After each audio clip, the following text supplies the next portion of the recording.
Se abre la sesión de la Comisión de Hacienda. Señora secretaria, ¿tenemos cuenta? Sí, presidente, se han recibido 2 excusas para la sesión de hoy y la de mañana. El jefe de gabinete de la ministra de Defensa Nacional señala que ella no podrá asistir a la sesión del día de hoy y que se dispuso la asistencia de la jefa de la División de Relaciones Internacionales de la Subsecretaría, señora Karen Meyer, y del jefe del Departamento de Cooperación Internacional de la Subsecretaría de Defensa, señor Valentín Segura. Muy bien. Del mismo modo, el señor ministro de Hacienda hizo llegar una excusa para la sesión del día de hoy y la sesión del día de mañana, en que se ve el proyecto sobre compras públicas, y señala que en su reemplazo va a asistir la subsecretaria de Hacienda a ambas sesiones. Perfecto. Para los 2 proyectos que estamos hablando en el día de hoy, ¿ya? Y de mañana, sí, no, pero hoy día tenemos 2 proyectos y respecto a los cuales tenemos las comunicaciones respectivas. Bien, si senador Colombo, usted quería plantear un punto previo a iniciar el inicio de la sesión. Muchas gracias, presidente. Sí, efectivamente, muy brevemente. En una sesión anterior, consultada la directora de presupuesto respecto del número de personas que habían ingresado al ámbito público en el último periodo, el último año, y todo esto a propósito de una encuesta del INE que se había señalado que habían ingresado 90.000 funcionarios durante el periodo 2022, esa entiendo que era la información exacta. Ella afirmó que no había sido así, que no tenía referente, que no habían ingresado funcionarios públicos. Hoy día vi en el medio que, según la Superintendencia de Pensiones, habrían 22.000 nuevos funcionarios públicos en ese periodo. Entonces, o sea, coincide las cifras. Es que hay como 3 cifras distintas de organismos públicos respecto al número de funcionarios. La de 3 que dicen que no ha habido un aumento, la Superintendencia de Pensiones que dicen que han habido 22.000 nuevas personas y el INE que dice que son 90.000 personas. Entonces, creo que como Comisión de Hacienda, y como tenemos que ver al final la exacta dimensión del gasto, sería bueno saber cuál de los 3 es correcto o si hay alguna otra cifra. Y como nosotros no entendemos con Hacienda, yo quiero pedir un oficio a la directora de presupuesto, ojalá haciéndole referencia a estos nuevos datos que apareció y en términos de manifestar su respuesta respecto del número de funcionarios públicos que han ingresado a la administración en el último periodo. Lo contextualizo en la lógica de que hay 3 informaciones diferentes respecto de un mismo dato que debería ser objetivo, eso debería poder determinarse. Se va a hacer el oficio, ¿ya? Yo no me quiero anticipar a la respuesta, pero pueden haber tal vez metodologías distintas, que no sean idénticas y que lleven a conclusiones distintas. Pero para eso, comencemos por oficiar a la Dirección de Presupuesto. ¿Me parece? Usted señala, perdón, secretaria, que fuera de micrófono, como se dice, que ya se envió un oficio en relación a este tema a partir de la discusión que tuvimos por el proyecto de ingreso mínimo. Sí, se envió al INE a solicitud del senador Saavedra. Ya. Bien. Así será, senador Coloma. Bien. El primer... Sí, senador Edwards. Bienvenido a la Comisión de Hacienda. Gracias, presidente. Bueno, llama la atención, como también lo hablamos fuera de micrófono, y que esto, en general, la información se entrega a través de una encuesta, y sería interesante entender por qué no es posible tener la información detallada y en línea de exactamente quiénes son las personas que pertenecen al gobierno general y a todos los organismos autónomos, incluido educación y salud, porque podríamos tener una idea no solamente a través de una encuesta, sino que a través de información dura. Sería interesante quizás preguntarle a Hacienda o al Servicio de Impuestos Internos por qué esa información no está disponible de manera dura. Bien, me imagino que sin duda una vez que tengamos el informe de DIPRES se va a generar ese debate, sin duda. Uno podría creer que deberían estar las condiciones tecnológicas para eso, sin perjuicio que hay movilidad laboral, tal vez dado los grandes números que tiene el sector público, que no sea preciso, pero una varianza entre 20.000, 22 y 90.000 es bastante fuerte. Eso. Bien, ¿le parece que veamos el primer asunto del proyecto de acuerdo que aprueba el acuerdo entre el Gobierno de la República de Chile y el Gobierno de la República de Corea en materia de cooperación y defensa? Perfecto.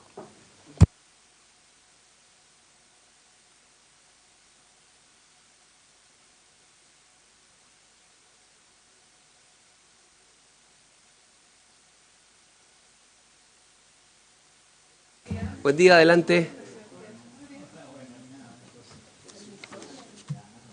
¿Qué tal? Bienvenidos.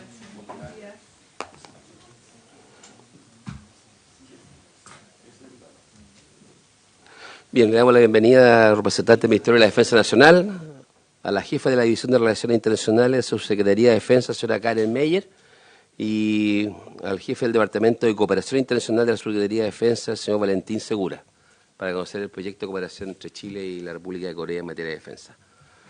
Si le parece, nos pudieran iluminar sobre el contenido del acuerdo de cooperación y después nosotros procedemos a votarlo. Muchas gracias, presidente. Buenos días a todos los honorables senadores. Este acuerdo con Corea que se firma el año 2019 a nivel de gobiernos es un acuerdo que busca ampliar el marco de cooperación con este país, que es muy relevante para Chile en el Asia-Pacífico y también relevante para la defensa en ese marco. Y amplía la colaboración pasando desde un acuerdo que se firmó en 2015, que tenía la base en industria y apoyo logístico, a otras materias tales como el intercambio de experiencia y formación en defensa, ciberdefensa y ciberseguridad, educación, industria, deporte, medicina militar, entre otros temas, porque la verdad es que deja abierta la posibilidad de que las partes puedan establecer iniciativas de mutuo acuerdo. La estructura del acuerdo es una estructura bastante tipo de esta clase de acuerdos. Lo principal para efectos de esta comisión, el artículo 4 establece o regula el derecho de propiedad intelectual, estableciendo que la protección de los derechos de propiedad intelectual que se generen o que puedan surgir en el marco del acuerdo van a estar sujetos a las legislaciones vigentes, así como también a los acuerdos internacionales celebrados entre ambas partes. Y el artículo 5 habla de los gastos. Y el artículo establece que cada parte va a sufragar sus propios gastos y que además dichos gastos quedan sujetos a las disponibilidades financieras de las partes. Deja abierta la posibilidad, en el caso de ser necesario, de que se firme un acuerdo complementario en el que se detallen obligaciones financieras si es que surgieran iniciativas que así lo requieran. Me gustaría comentarles cómo operan en la práctica este tipo de acuerdos para que puedan observar de manera más clara cómo se aterriza el artículo 5. Este acuerdo, como mencioné, es un acuerdo que permite cooperación de una forma amplia. Esto se realiza en términos generales mediante un primer encuentro a nivel de autoridades. Las autoridades normalmente vinculadas a este tipo de acuerdos es el subsecretario de Defensa. El subsecretario de Defensa, por lo tanto, se reuniría con su contraparte, se pactarían o llegarían a un acuerdo respecto de los temas que se van a trabajar y luego eso puede derivar en iniciativas de nivel más técnico. Por ejemplo, que se trabaje a nivel bilateral en materia de ciberdefensa, de tal manera de que Chile pueda conocer la experiencia comparada de Corea del Sur en ese sentido, que por cierto puede ser muy interesante debido al desarrollo tecnológico que tiene Corea del Sur. Por lo tanto, el tema presupuestario pasa por la distribución habitual de la defensa. En este caso en particular que le estoy dando como ejemplo, por ejemplo, tendrían que ejecutar eventualmente un cometido funcionario, digamos, y eso pasa en la glosa de viáticos internacionales. Por lo tanto, a lo que voy es que este acuerdo no implica abrir un nuevo presupuesto o sumar presupuesto a la base ya existente de la defensa. El resto del articulado del acuerdo se refiere a protección de información militar clasificada, que es por el tipo y la materia de este acuerdo es una cláusula habitual, solución de controversias, modificaciones y termina con entrada en vigor y duración y terminación del acuerdo. El acuerdo tendría una duración de 5 años y se podría extender a menos que las partes por escrito manifiesten una voluntad en contrario. Y termino mi intervención, señor presidente, solo mencionando que este es un acuerdo dentro de varios que ya tiene vigente la defensa nacional con países del Asia-Pacífico. Existen acuerdos de este tipo con Malasia, con India, pero también tenemos otro tipo de acuerdos, por ejemplo, con China y con Australia. Nuestra aproximación al área geográfica es amplia y es diversa. También estamos posicionados ya a nivel más permanente a través de agregados de defensa en Australia, en India, en China y en Corea del Sur, en efecto. Existe también un agregado de defensa de Corea del Sur en Chile. Por lo tanto, tenemos una relación y una cotidianidad bastante importante. Eso de mi parte, señor presidente. Muy bien. Muchas gracias, señora Karina Mejía. No, perfecto. Señora secretaria, este proyecto viene aprobado por unanimidad por la Comisión Técnica, por así decirlo, de Relaciones Exteriores. Viene aprobado por la unanimidad de los 5 integrantes de la Comisión de Relaciones Exteriores. En general y en particular, a la Comisión de Hacienda le corresponde votar solamente en particular, en Hacienda en su caso. Ya. Y entiendo que este proyecto, como se señala, no tiene un mayor gasto fiscal, o sea, se asume con los recursos. Lo que dice el informe financiero es que el acuerdo no incorpora en su articulado materias relacionadas con transferencia de recursos y que su aplicación no irrogará un mayor gasto fiscal. Bien. Senador Edwards y después senador Coloma. Quería preguntar, si no irroga mayor gasto, ¿por qué tiene que verlo la Comisión de Hacienda? Senador, el Senado es primer trámite en este proyecto. Existe acá la tradición de que cuando los proyectos ingresan acompañados de un informe financiero, aunque señale que no irroga mayor gasto, pasa a Hacienda para que lo confirme. No, yo le iba a decir en todo caso que si usted quiere venir acá, esos son parte de los costos, digamos.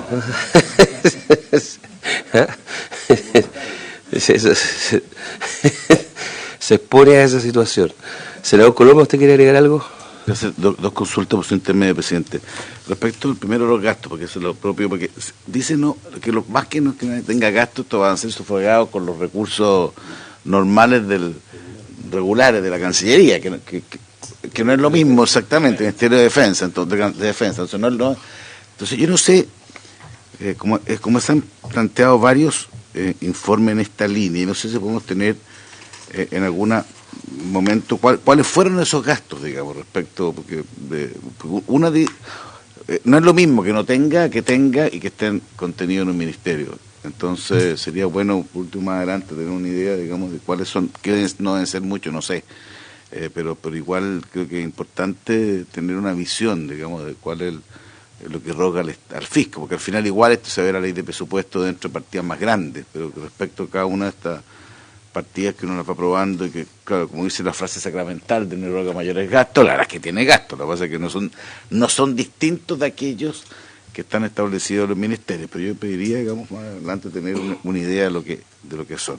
Y también, aquí el artículo 6 tiene, esto es de quórum, digamos, porque hay una lógica de secretos de información, digamos. Entonces, me explica un poquito más, digamos, cuáles son ese tipo de...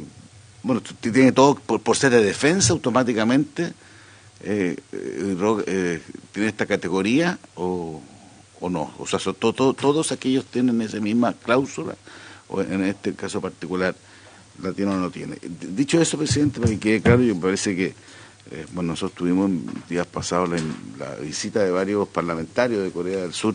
Chile tiene una larga e importante relación con dicho país, que ha sido siempre muy constructiva, positiva, y yo lo valoro, y creo que en eso yo estoy muy de acuerdo con el sentido del proyecto, porque también compartir este tipo de visión en materia de cooperación en defensa también obedece a un desarrollo general de otro tipo de relaciones. Esto no es que uno improvise, sino que al contrario, son aumentos del tipo de vinculación entre ambos países, cosa que yo lo valoro, lo estimulo y lo apruebo. Simplemente quería saber, como regla general, estos dos puntos, el quinto y el sexto, siempre puse lo cual me parece que avanzar en esta lógica, una política pública que yo por lo menos comparto plenamente con Corea, en el caso particular, creo que tiene ese grado de ser socio por muchos años que lo amerita. Muy bien. Senador García. Muchas gracias, presidente. Muy breve.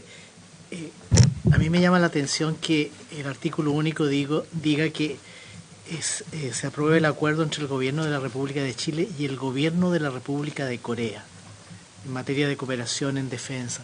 ¿Por qué no dice Corea del Sur? Me imagino que debe ser por alguna nomenclatura internacional, por reconocimientos internacionales, pero creo que sería bueno saberlo. Además, porque cuando uno ve el debate que hubo en la Comisión de Relaciones Exteriores, se habla mucho de Corea, pero no se distingue. Entonces, me llama la atención y prefiero consultarlo. Gracias, presidente. Debe estar relacionado con lo que ocurre al norte del paralelo 38 norte. Doña Karen, sí. Por su intermedio, señor presidente, me gustaría primero contestar la pregunta del senador Coloma en relación a los gastos. En relación a la protección de información militar clasificada, voy a dar la palabra a don Valentín Segura. En relación a los gastos, este acuerdo, bueno, va a marcar obviamente la pauta de relacionamiento de acá hacia el futuro, pero para que tengan una noción clara de lo que ha pasado antes con Corea, el último hito que tenemos a nivel de autoridades fue en 2016, cuando el subsecretario de la época participó en el diálogo de defensa de Seúl y en paralelo también se realizó la reunión bilateral de defensa Chile-Corea. Eso implica en concreto, como les comentaba antes, un viático internacional del subsecretario de Defensa a Corea. Y eso se ejecuta dentro de la bolsa, digamos, de viáticos que maneja habitualmente la subsecretaría. Eventualmente podría pasar lo mismo en la proyección hacia el futuro y pudiesen también sumarse otros viáticos para personal más bien de carácter técnico, si es que así se determinara. Ha habido, sí, otros intercambios ya a nivel técnico con Corea, en 2021, por ejemplo, pero se realizó por videoconferencia. Por lo tanto, es la fórmula, de hecho, que estamos utilizando con varios de nuestras contrapartes ahora, porque nos permite la celeridad y nos permite la prontitud y el nulo gasto financiero para poder realizar las acciones. En relación a, antes de pasar la palabra a don Valentín, en relación a la denominación, efectivamente la denominación oficial que proviene del inglés de Corea del Sur es República de Corea. Esa es la denominación oficial. Claro que se entiende y uno habitualmente separa las Coreas, digamos. Eso en relación a ese punto, y le paso la palabra ahora a don Valentín Segura para que pueda explicarles mejor el artículo 6, que efectivamente es un tema que también discutimos en la Comisión de Relaciones Exteriores. Valentín. Y por su intermedio, señor presidente, por supuesto. Por supuesto, don Valentín. Le hacemos caso a doña Karen. Con su permiso, presidente. Este acuerdo debe entenderse como un acuerdo madre de nivel defensa, es decir, que implica la relación política, pero también incluye la relación militar.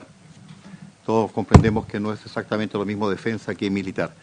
Y hay aspectos que obedecen a la información clasificada, como por ejemplo el intercambio tecnológico en industria de defensa. Todos los países, digamos, que se preservan a sí mismos tienen ciertas reservas cuando existen traspasos de conocimiento, tecnología o material que involucre industria de defensa. Nosotros en este momento hemos importado cierto material, material vehicular, material, digamos, mecanizado liviano, que están sujetos a ciertas normas de traspaso. Y lo otro que dentro del propio acuerdo habla de materias de ciberdefensa, investigación y desarrollo, tecnología militar y otros, que son materias que en el ámbito militar están sujetas a clasificación. Entonces se busca una homologación entre los países, porque no siempre es igual, pero basta y es suficiente que uno de los países pida un grado de reserva. Por la relación actual, digamos, no existe una necesidad inmediata, pero no sabemos cuál va a ser la relación futura a medida que haya creciendo este amparo, que vuelvo a repetir, que implica la defensa y también la ejecución por parte de las diferentes instituciones militares. Muy bien, muchas gracias, don Valentín. No sé si alguien más tiene algo más que aportar en esto o preguntar. Si no, procederíamos a la votación. Puede ser, por favor, señor. El señor presidente somete a votación en particular el proyecto de acuerdo. Senador Coloma. A favor. En todo caso entiendo que internacionalmente, yo me acordaba algo, que Corea del Sur es República de Corea y Corea del Norte República Democrática Popular de Corea. Esa es la denominación internacional diferenciadas entre uno y otro. Voto a favor. Muy bien. Senador García. A favor. Presidente. Voy a votar a favor y no me voy a inhabilitar a pesar de haber sido condecorado por la República de Corea. Queda aprobado en particular el proyecto. Eso no se va a pasar el dato nomás.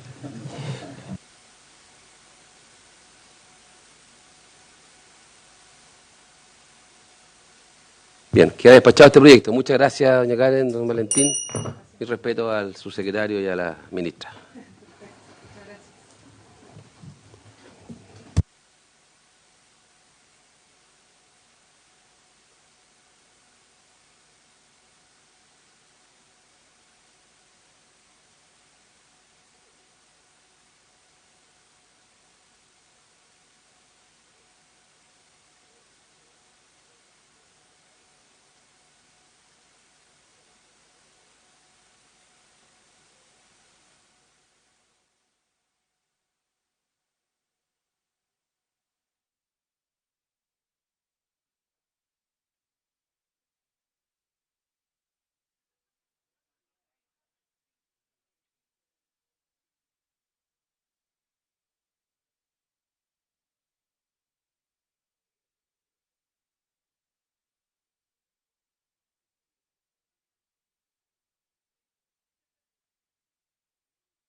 A la subsecretaria de Hacienda, doña Heidi Bender, a la asesora de coordinación de mercado de capitales, señora Catalina Caudú. ¿Está por ahí? ¿Sí? ¿No? Ya, estoy mal. La coordinadora legislativa, señora Consuelo Fernández, y de Chile Compra, directora doña Dora Ruiz, directora subrogante, y al fiscal don Ricardo Miranda. Tocayo, bienvenido. Bien, la idea es ver este proyecto sobre contratación pública y economía circular. Es un proyecto bastante grande. No quiero hacer toda la historia porque tuve la posibilidad de conversar con la secretaria de la Comisión antes. Este es un proyecto que la Cámara de Diputados lo abordó la Comisión de Hacienda. Y en el caso del Senado, por razones que ya no viene al caso, se dirigió a la Comisión de Economía y ahora está la Comisión de Hacienda en su caso, ¿correcto? Ya. Entonces, así todos son varias normas las que tenemos que pronunciarnos, pero sería bueno conocer una mirada general y global del proyecto. Ojalá pudiéramos, está puesto en tabla para el día de mañana también este proyecto. Mi intención, pero va a depender de cómo vaya la discusión acá, es tratar de despacharlo. Creo que es un proyecto más muy importante para la pequeña y mediana empresa, entonces... Sí, mañana, senador. No me pongo metas realizables. ¿Ya? Lo otro es voluntarismo. Bien, entonces... Su secretaria la dejamos con la palabra para que nos presente el proyecto. Bueno, muchas gracias, senador. Presidente, por su intermedio, saludar a los senadores presentes. Efectivamente, la presentación que preparamos justamente busca darles una visión completa del proyecto, más allá de las normas específicas que esta comisión sobre las cuales se tiene que pronunciar. Entonces, como antecedente, las compras públicas son fundamentales para el quehacer, ¿no es cierto?, del Estado, y desde ese punto de vista para poder satisfacer de manera indirecta directa o indirecta las necesidades de la población, permitiendo un buen funcionamiento de los organismos públicos, además del desarrollo de oportunidades de negocio para miles de personas y empresas de todos los tamaños en todo el país, porque son parte de los proveedores del Estado. Entonces entendemos que aquí hay un doble, ¿no es cierto?, objetivo: que el Estado pueda funcionar, pero al mismo tiempo que genere oportunidades a las distintas empresas y también personas naturales. La regulación de compras públicas lleva 19 años y a pesar de diversas modificaciones no se han realizado grandes cambios estructurales. Según los datos abiertos disponibles en la plataforma de mercado público, a mayo de 2023, el gasto público en compras públicas ascendía a más de 5.000 millones de dólares, donde participaban 996 entidades públicas compradoras, generando un total de más de 582.000 órdenes de compra, y entre enero y abril del 2023 se han observado más de 77.700 proveedores transando, lo que significa, y por transando estamos diciendo que al menos han presentado una oferta en alguno de los mecanismos de compras del portal. Los procedimientos administrativos de contratación y medidas para fomentar aspectos relevantes durante este periodo, en estos 19 años, se han realizado a través de reglamentos, del reglamento de la ley 19.886, que es de bases de contrato administrativo y suministros y prestación de compra, que es el decreto 250 del 2004, y también las normativas propias que dicta la Chile Compra en el marco de sus competencias. Pero nosotros consideramos que estos cambios no han sido suficientes para aumentar los niveles de competencia, probidad e innovación en el sistema de compras públicas. Este proyecto de ley surge, por tanto, con el propósito de dar cuenta de estos ámbitos que consideramos requieren de un fortalecimiento, y se basa en diversos estudios que se han realizado a las compras públicas en Chile y que han levantado ciertas observaciones. Entre estos estudios está, por ejemplo, las conclusiones del informe del Consejo Asesor Presidencial contra los conflictos de interés, el tráfico de influencia y la corrupción, más conocida como Comisión Engel, del año 2015, el de la OECD sobre modernización de los convenios marcos del año 2017 y el estudio de mercado sobre compras públicas de la Fiscalía Nacional Económica del año 2020. ¿Cuáles son los momentos legislativos que ha tenido este proyecto? Este proyecto se ingresó el 29 de marzo del 2021. Su primer trámite constitucional entró por la Cámara de Diputados y fue aprobado con alto consenso. En su segundo trámite constitucional en el Senado fue aprobado en general en la Comisión de Economía el 19 de enero del 2022 y luego se inicia un proceso entre la administración anterior, los senadores y las senadoras de la Comisión de Economía y distintas organizaciones para atender las indicaciones, las que ingresaron el 7 de marzo del 2022.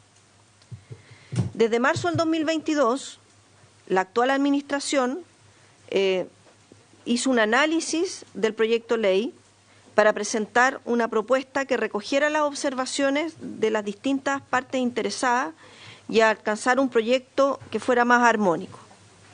Con esto, lo que se hizo primero fue presentar un paquete de indicaciones el 15 de junio del 2022.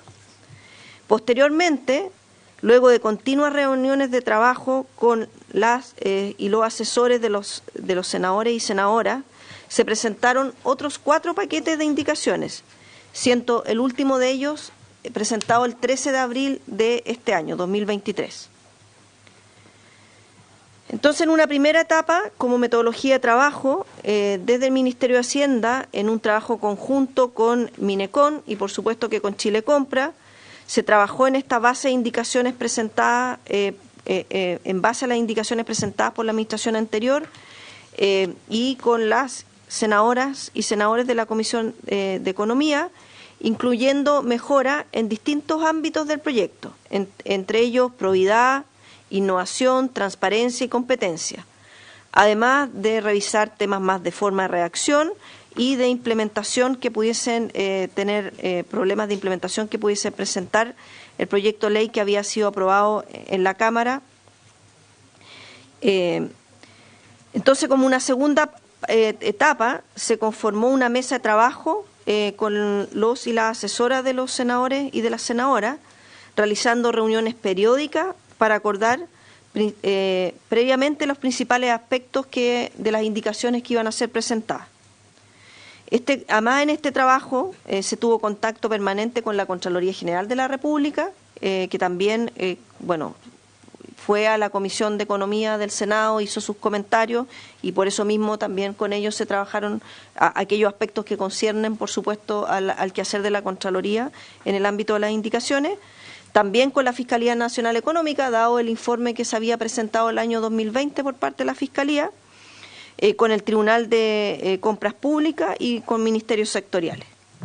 Y también, por parte del Ministerio de Economía, se analizaron los cambios con el Consejo Consultivo de Empresas de Menor Tamaño. De hecho, durante las semanas pasadas, cuando estuvimos en esta comisión discutiendo el proyecto de salario mínimo, parte de los temas que ahí se levantaron por parte de la empresa de menor tamaño era la necesidad de apurar este proyecto de ley y porque se entiende que todas estas indicaciones y todo el capítulo que tiene que ver con el fortalecimiento en el marco de la ley de compras de las empresas de menor tamaño para acceso como proveedores están contenidas en este capítulo, en uno de los capítulos de este proyecto.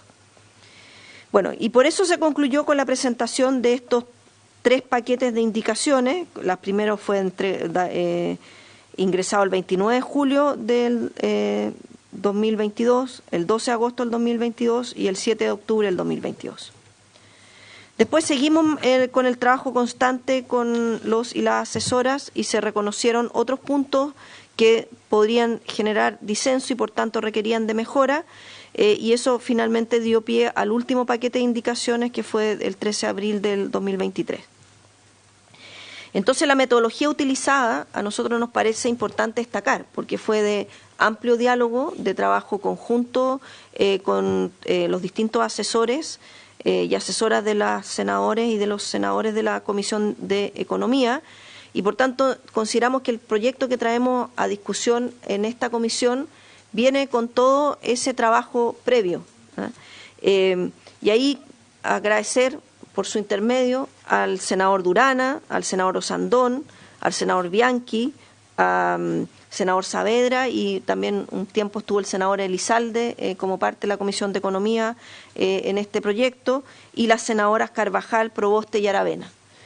Todos ellos participaron a través directamente y a través de sus asesores en el conjunto de indicaciones que permitieron fortalecer el proyecto que hoy día les presentamos. Para dar un ejemplo de la situación actual del proyecto, podemos señalar que durante la tramitación, dentro de los problemas detectados, están aquellos que hiciera la Contraloría General de la República, donde el Contralor General asistió a la Comisión de Economía en septiembre del 2021 y dio cuenta de las deficiencias del proyecto aprobado en general, solicitando que se introdujeran mejoras en las siguientes materias. El proyecto dejaba en el mismo nivel la licitación pública con los demás de procedimientos de contratación, los que además deberían ser fundados. Esto que quebrantaba el principio de concursabilidad y afectaba a la libre competencia y también a las empresas de menor tamaño.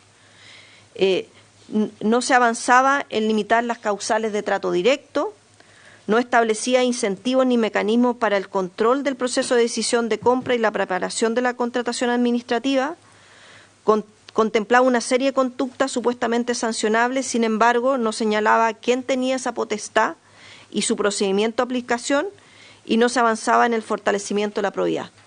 Por eso, como señalé previamente, en las mesas de trabajo también se tuvieron reuniones con la Contraloría justamente para que estas aprehensiones que había presentado el Contralor General a la Comisión de Economía pudiesen ser recogidas adecuadamente en las indicaciones. ¿Así ocurrió?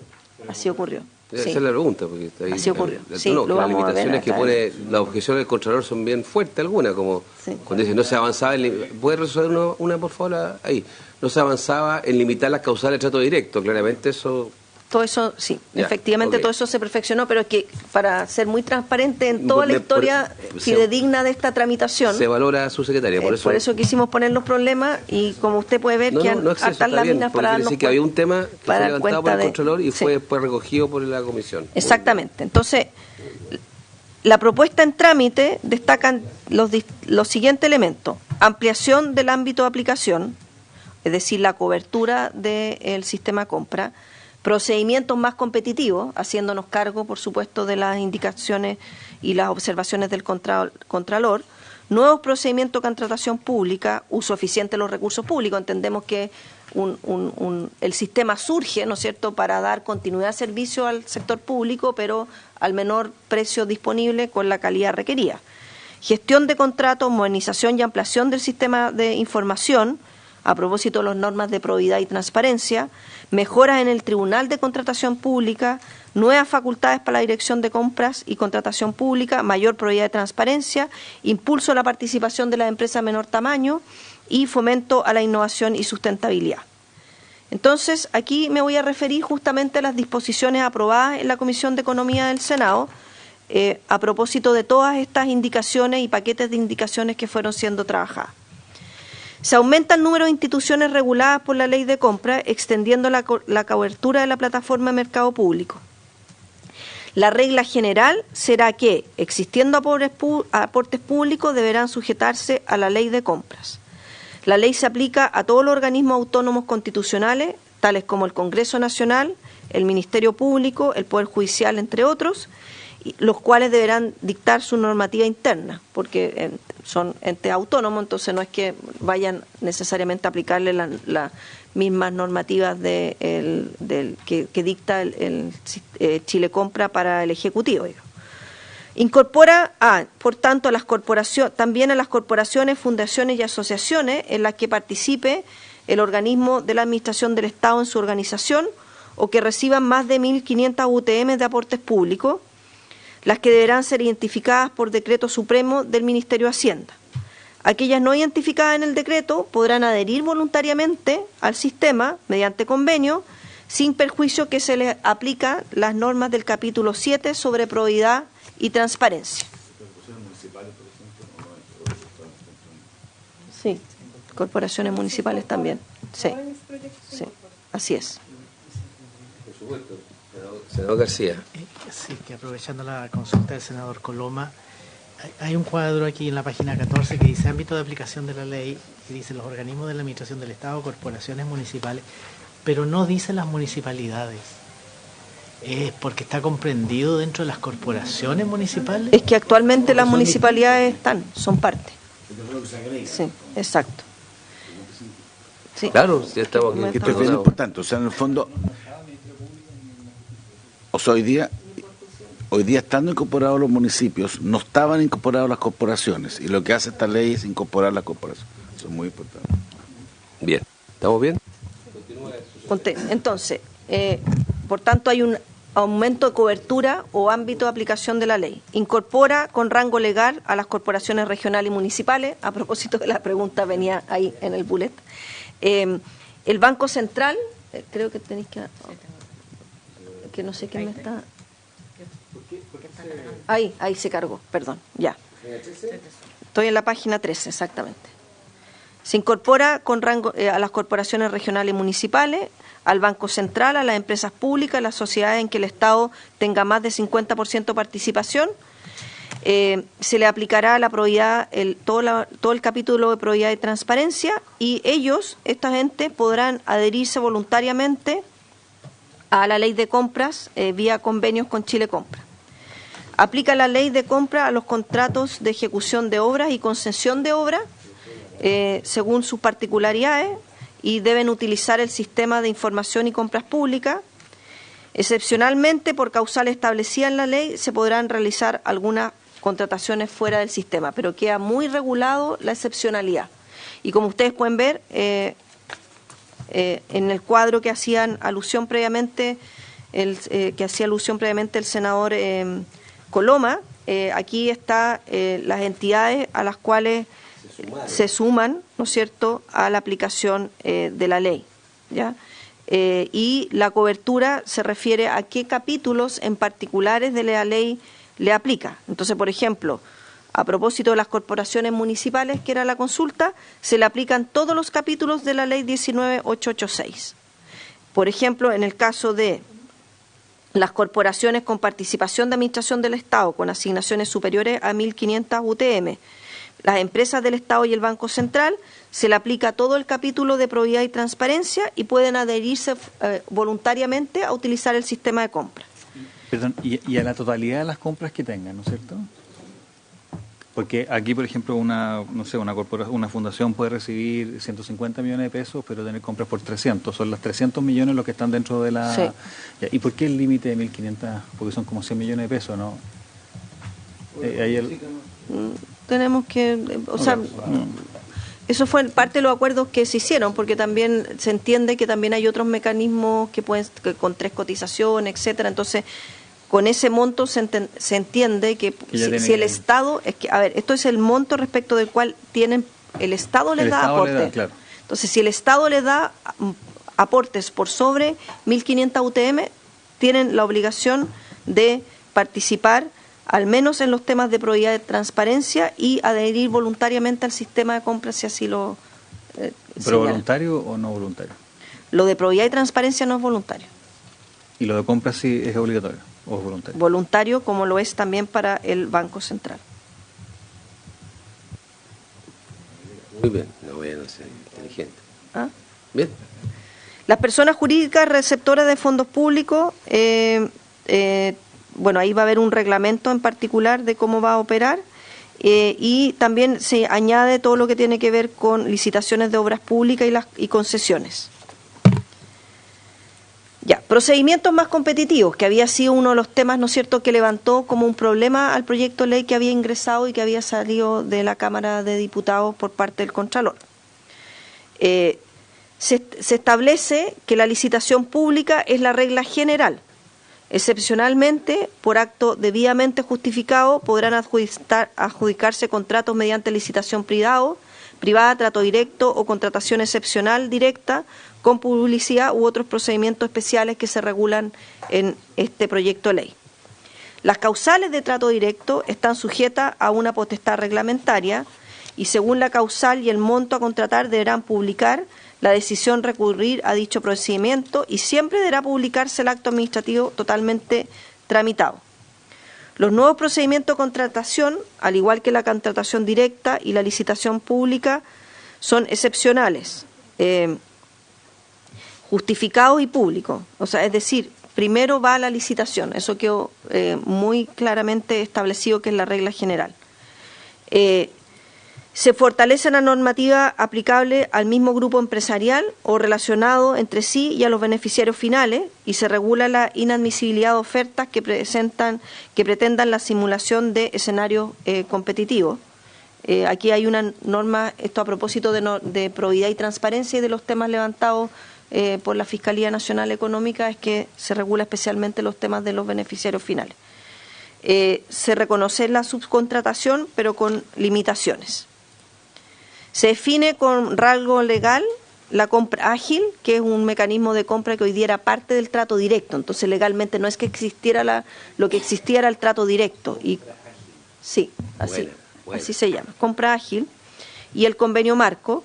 Y se introducen nuevos mecanismos como compra por cotización, contratos de innovación, diálogo competitivo y subasta inversa. La compra ágil, por tanto, ya no es una forma de trato directo. Destaca que se utilizará para la adquisición y bienes y servicios menores a 100 UTM y debe realizarse exclusivamente por empresas de menor tamaño, salvo excepciones. Entonces, esto es parte de los temas que fueron levantados en la discusión del proyecto de ley de salario mínimo en relación de por qué la tramitación, ¿no es cierto?, de este proyecto de ley favorecía a las empresas de menor tamaño, porque para ellas es más fácil acceder a la compra ágil. Hoy día la compra ágil es hasta 30 UTM, entonces se está subiendo de 30 UTM a 100 UTM. En el fondo, introduce un bolsón de compras públicas a partir de cierto monto que son para las empresas pequeñas. Claro. Ya. Eso, antes era 30, y hoy día, siendo 30 UTMs, está abierto a cualquier tipo de empresa. El convenio marco se especifica que es un procedimiento también competitivo que persigue la eficiencia y la reducción de costos para cubrir bienes o servicios de demanda regular y transversal. Por ejemplo, todos los lápices, los papeles, la información de escritorio, que se requiere un estudio previo y debe contemplar adjudicaciones regionales y considerar la participación también de empresas de menor tamaño. La subasta inversa es un nuevo procedimiento en etapas y rondas para adquisición de productos estandarizados a través de una plataforma administrada por Chile Compra. Los contratos de innovación y diálogo competitivo tienen que estar acordes con la política nacional de innovación. El ministro de Economía se va a referir después con más detalle tanto en los temas de las empresas de menor tamaño como lo que tiene que ver con los contratos de innovación y diálogo competitivo. También el proyecto incorpora mejoras en planificación y gestión de contratos. Los contratos podrán ser modificados si las bases lo establecen, además por casos fortuitos, hoy día siempre pueden ser modificados eventualmente por casos fortuitos de fuerza mayor, pero se podrá modificar el plazo de ejecución mientras dure el impedimento o cambiar los bienes por otros equivalentes, obviamente siempre resguardando el buen uso de los recursos públicos y los montos que ahí se señalan. Todo ello siempre que no altere la naturaleza del contrato y no aumente el monto en más de un 30%. Se precisan las causales de término anticipado de contrato, se considera la imposibilidad de ejecutar las prestaciones por parte de los proveedores como una de las causales. Las medidas por incumplimiento deben establecerse de forma clara e inequívoca en las bases, acordando un debido proceso regulado en estas. No podrán cobrarse multas al proveedor que se le adeuden pagos. O sea, si algún organismo del Estado no ha pagado los servicios, no puede a la vez estar cobrando las multas. Se entiende que una vez que se ponga al día en el pago de esos servicios, ahí recién, si es que corresponde, por supuesto, puede cobrar multa. Se fortalecerá... No pueden cobrarse multas, perdón, presidente, al proveedor en la medida que el Estado le deba. Claro, por ejemplo, hoy día ocurre que eventualmente, ¿no es cierto?, puede haber un proveedor, una institución pública, que le adeude cuotas de una licitación a un proveedor, ¿no? Pero después el proveedor cae en incumplimiento por distintas razones, de plazo, de calidad, etcétera. Pero si no le ha terminado de pagar lo que le debía, ¿cómo le voy a empezar a cobrar la multa? Lo que no quita que después, una vez que me ponga al día con las cuotas impagas, se puedan cobrar las multas si corresponde. Lo que usted dice como obvio, hasta hace poco yo creo que ocurría.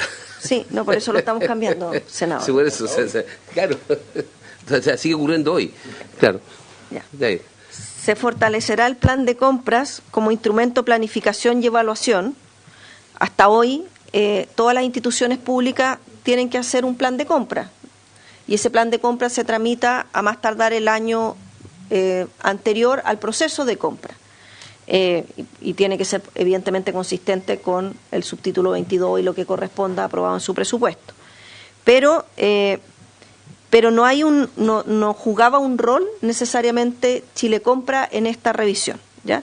Entonces, ahora se consideran las necesidades públicas a satisfacer, su plan estratégico de desarrollo, sus adquisiciones habituales, el presupuesto asignado, los criterios de sustentabilidad. y Chile Compra podrá exigir la modificación de este instrumento cuando no sea acorde con lo que se ha señalado previamente. El Ministerio de Hacienda establecerá una metodología para que cada institución evalúe el cumplimiento también de su plan de compra. Respecto del Tribunal de Contratación Pública, se aumenta la integración. Hoy día los tribunales operan con 3 jueces y 2 suplentes. Acá y en un solo tribunal. Acá se está ampliando a 6 jueces en 2 salas. Eso creemos que también es una parte importante de este proyecto, porque las juezas y los jueces servirán en jornada completa. Hoy día no sirven en jornada completa, con dedicación exclusiva y con una remuneración equivalente al grado 6 del escalafón superior del Poder Judicial. Dura 6 años en sus cargos. Se regulan las inhabilidades y prohibiciones para los jueces y juezas, y se aumenta la competencia del tribunal, lo que comprende todo el procedimiento de contratación pública, o sea, todo el proceso, no solo las licitaciones, la ejecución del contrato, la inscripción en el registro de proveedores y la acción de nulidad. ¿Tenía una consulta, senador? Perdón. No, ya.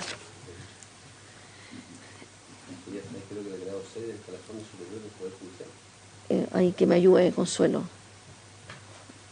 Gracias. Es como un juez de primera instancia. Tengo el informe financiero, pero no lo puedo abrir mientras estoy proyectando, pero es alrededor de 4 millones, si no me equivoco. Así.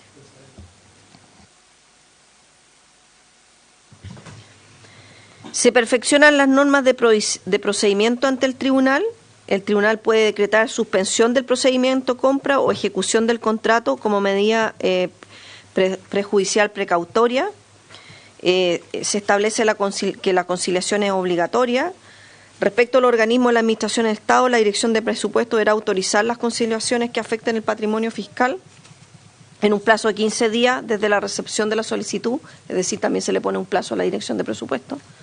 Se procederán las notificaciones a través de correo electrónico. Las audiencias podrán ser remotas, esto también se regula, bueno, que ya hemos aprendido, ¿no es cierto?, y tenemos tantas tecnologías a propósito de la pandemia. La gestión administrativa de los tribunales corresponderá a la unidad administradora de los tribunales tributarios y aduaneros. También hay normas que fortalecen a la Dirección de Compra y Contrataciones Públicas.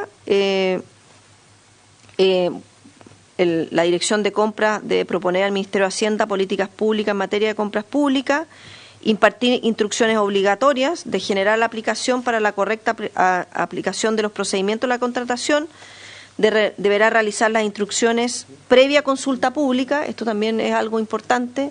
De hecho, hoy día operan, por ejemplo, no sé si conocen los RFI, ¿no es cierto?, que son estas consultas al mercado. Aquí la idea es que también en lo que tiene que ver con normas obligatorias, también hay una consulta previa al mercado. Esto lo hace por buenas prácticas ya Chile Compra. De hecho, por ejemplo, cuando hay previo a licitaciones de convenios marco, se hacen consultas a las bases de licitación, pero esto ya se establece no solo por una voluntad de quien esté a cargo de la institución, sino que es como parte de su procedimiento normal, con un plazo no inferior a 30 días. La resolución que aprueba son afecta a tomas de razón de la Contraloría estas instrucciones. Hay un reconocimiento legal de plataforma de reclamos de proceso de compra. Se establece un procedimiento administrativo para un reclamo claro, expedito y con plazo asociado, de oficio o producto de una denuncia reservada. Entonces también se establece, ¿no es cierto?, esta posibilidad de que haya una denuncia reservada que deberá gestionar las irregularidades que se detecte. Además, deberá notificar al organismo público cuestionado y a las partes interesadas. Chile Compra deberá poner en conocimiento al organismo de control pertinente sobre las irregularidades que se detecte. Esto podrá ser, ¿no es cierto?, el Ministerio Público, si fuese el caso, o la Contraloría General. Hacer seguimiento de los procesos de compra y oficiar a organismos públicos para que refieran sobre eventuales infracciones de ley y monitorear los procedimientos de compra. Deberá velar por el cumplimiento de las normas que imparta e informar sobre los resultados a la Comisión de Hacienda y Economía de la Cámara de Diputados y del Senado. O sea, se le da más atribuciones y obligaciones, en el fondo. Exactamente. Ya. Respecto de probidad y transparencia, hay publicación en el sistema informático del personal que participe en los procedimientos de compra, mejora el registro de proveedores, se amplía la información que deben aportar los proveedores, incluyendo el concepto de beneficiario final, que ya lo había mencionado previamente. Las inhabilidades para participar en el registro de proveedores implicarán la imposibilidad de ofertar y contratar con el Estado. Hay un nuevo catálogo de inhabilidad en el registro, por ejemplo, que incluyen delitos concursales, delitos tributarios, incumplimientos contractuales, condenas laborales, condenados por cohecho.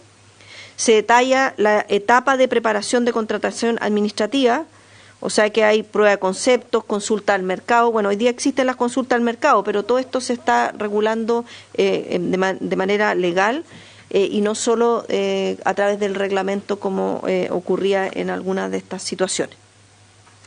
Se amplían las causales de incompatibilidad a todos los funcionarios y funcionarias de la entidad compradora y la extensión de incompatibilidades por un año desde cese de funciones. Respecto de la autoridad directiva y el personal que participe expresamente en el proceso de compra.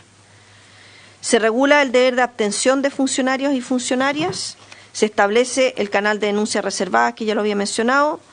El personal que evalúa la licitación deberá suscribir declaraciones de ausencia de conflicto de interés y confidencialidad. La Contraloría General de la República podrá ordenar o instruir directamente sumario por infracciones de ley de compra, y en caso que la Contraloría instruya directamente un sumario a la autoridad, deberá dictar la sanción administrativa en 30 días desde que se notifica la resolución de aprueba del sumario. Esto también establece plazos, porque no es que la Contraloría antes no haya podido instruir directamente un sumario, pero sí acá queda más establecido en esta ley, pero no quita que también era parte de la atribución de la Contraloría, pero se establecen plazos. Se fortalece la publicación de las contrataciones en el sistema, especialmente en el caso de tratos directos y las eventuales acciones judiciales que puedan ser objeto. Los funcionarios y las funcionarias que participen en el procedimiento de compra deberán realizar la declaración de intereses y patrimonio con una periodicidad de 6 meses. O sea, ya no, hoy día todos los funcionarios, evidentemente las autoridades, pero hasta el grado 4 realizan declaración de interés y patrimonio. Acá lo que estamos diciendo es que incluso funcionarios, ¿no es cierto?, de grados inferiores, pero que son parte del proceso de compra, tienen que hacer la declaración de interés y patrimonio y mantenerla actualizada cada 6 meses. Respecto del capítulo innovación y sustentabilidad, hay contratos de innovación, que es un procedimiento competitivo para productos no disponibles en el mercado.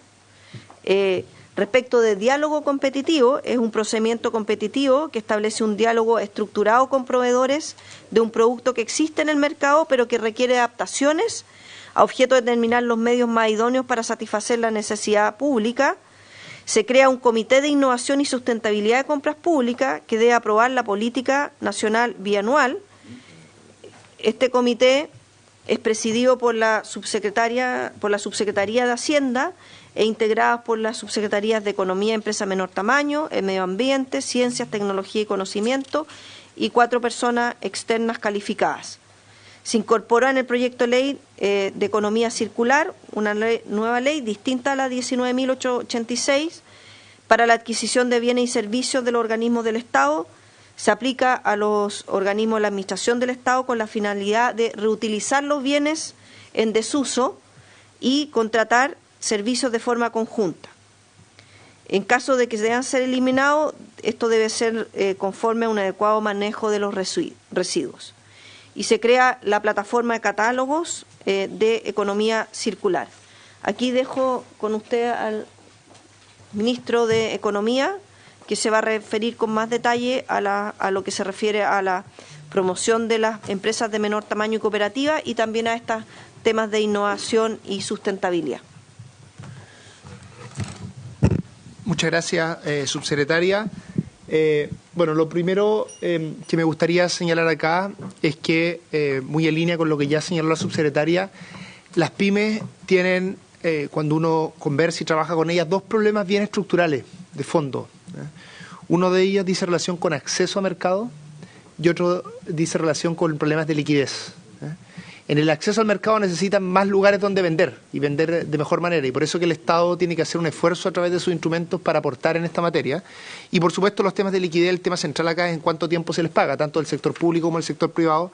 Yo llegué tarde porque justamente estamos ingresando en la Comisión de Economía, estamos empezando en la Comisión de Economía del Senado una discusión respecto a la ley de pago a 30 días. Así que lo que vamos a avanzar a través de este proyecto, y que como bien decía la subsecretaria, es la razón principal por la que las pymes pidieron darle discusión inmediata a este proyecto acá, es justamente esta parte.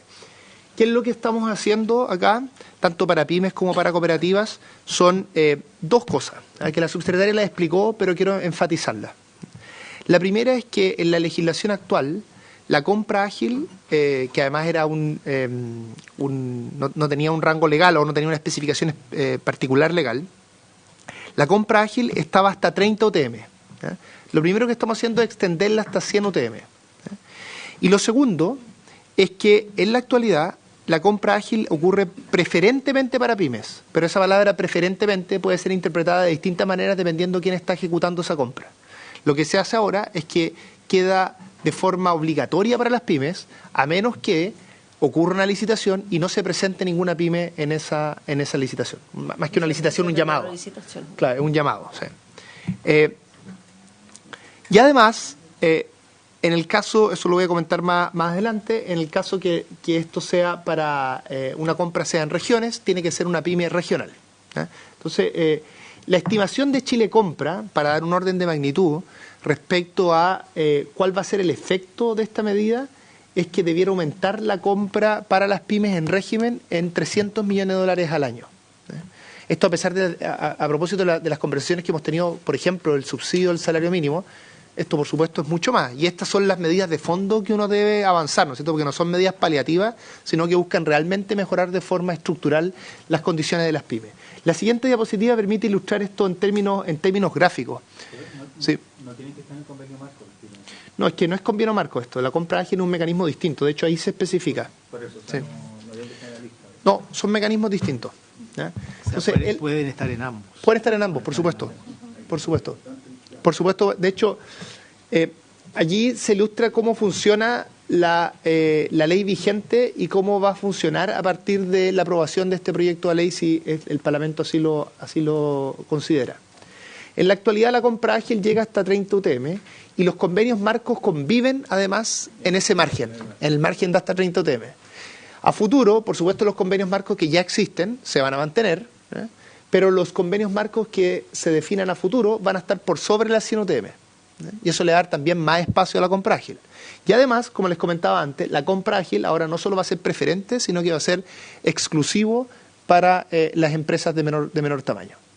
Es decir, lo que estamos haciendo es, como bien decía el senador Lagos Weber, estamos generando un bolsón de compra, un mercado con más fuerza para las MIPYME. Por supuesto, esto tiene un nivel de pragmatismo, o sea, si hay un llamado y no hay ninguna pyme que se presenta a ese llamado, bueno, se podrá ir a una empresa de mayor tamaño.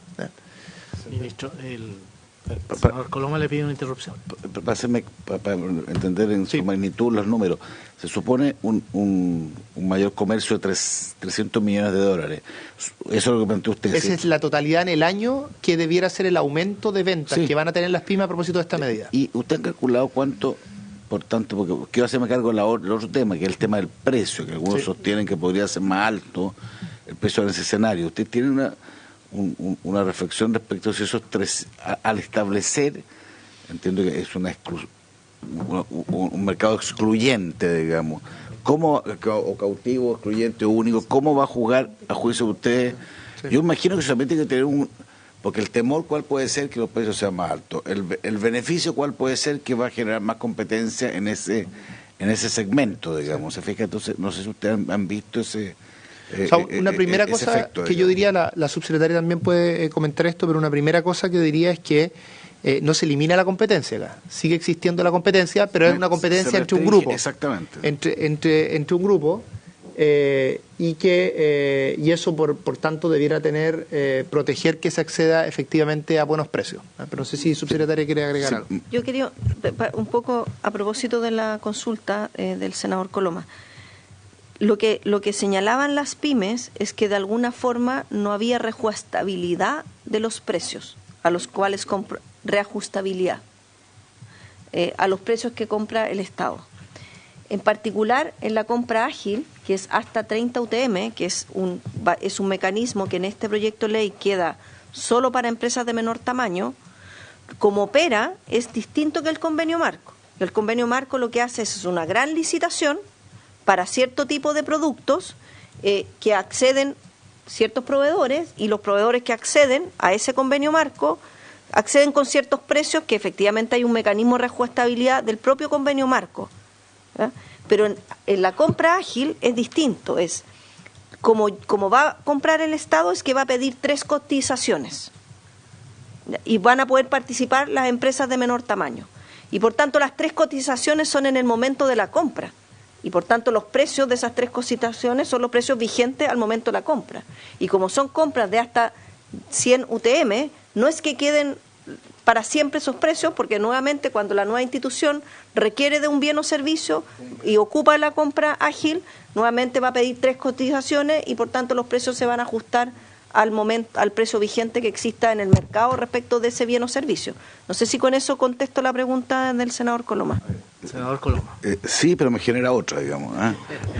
No, pero en el sentido, porque esto yo creo que es un proyecto muy importante, por eso hay que entenderlo bien en su contenido, porque primero, cuando se piden respecto al tema de fondo, yo creo que sería bueno reflexionar, digamos, cómo, y yo me imagino que es así, cómo este mayor mercado de 300 millones de dólares, dejémoslo de esa manera, digamos, planteado, a su vez va a generar un florecimiento o la capacidad de competencia en las pymes, entonces no necesariamente se va a traducir en un alza de precios. Eso yo estoy tratando de generar ese vínculo virtuoso, digamos, porque el temor, entonces eso es lo que me gustaría, a ver si hay algún estudio o cómo podemos desarrollarlo. Y lo otro, el hecho de que se pida el Estado o quien, porque puede ser un municipio o puede ser solicite o una corporación.